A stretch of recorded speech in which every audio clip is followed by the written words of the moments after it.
Let's talk about another risk to your portfolio: emotions.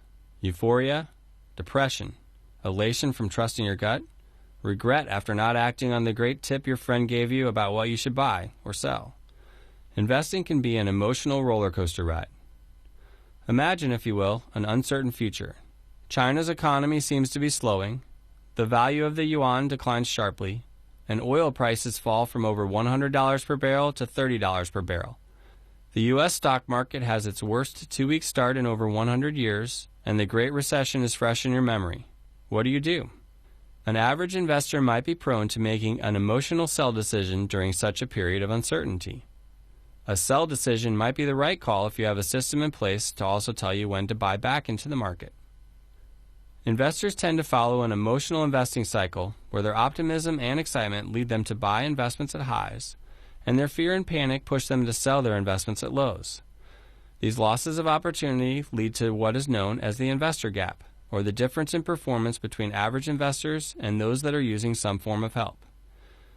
A lot of unique and interesting events happened this year that may have led investors to make emotional decisions. The death of musical icons, a viral outbreak sped by mosquitoes, the Summer Olympics, the Cubs winning a World Series, fear of rising interest rates, state budget impasses and underfunded pensions, unpopular political candidates, and a surprise referendum vote in Europe, commonly known as Brexit. On June 23rd of this year, about 52% of the United Kingdom voted in favor of leaving the European Union. News of market crash and turmoil flooded the internet, newspapers, and other media, and many investors were met with signs of fear. What to do? Sell and avoid the impending crash? Or stick to a disciplined and well-thought-out investing strategy? The next 2 days following Brexit, the S&P 500, a U.S. large-cap market benchmark, returned negative 3.59% and negative 1.81%. These 2 days caused some investors to panic and move out of the market, but the market quickly rallied and within 2 more days was higher than before the referendum. In hindsight, it's very easy to identify that either staying invested after the referendum or selling on Thursday the 23rd and buying back in at the close on Monday the 27th were better choices than selling on the 27th. Hindsight bias makes it simple to identify high and low extremes in the market retroactively and say regretfully, I knew that was the bottom, I should have bought.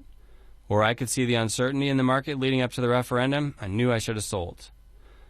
Attempting to predict future market price movements is difficult to do and even more difficult to replicate reliably. A well-thought-out and disciplined investment plan is a wise option for an investor who may not have the time or expertise to develop and execute a unique investment strategy on their own. A disciplined investment methodology that defines what you want to buy, how much of it you want to own, and when to buy or sell can help counter strong emotions.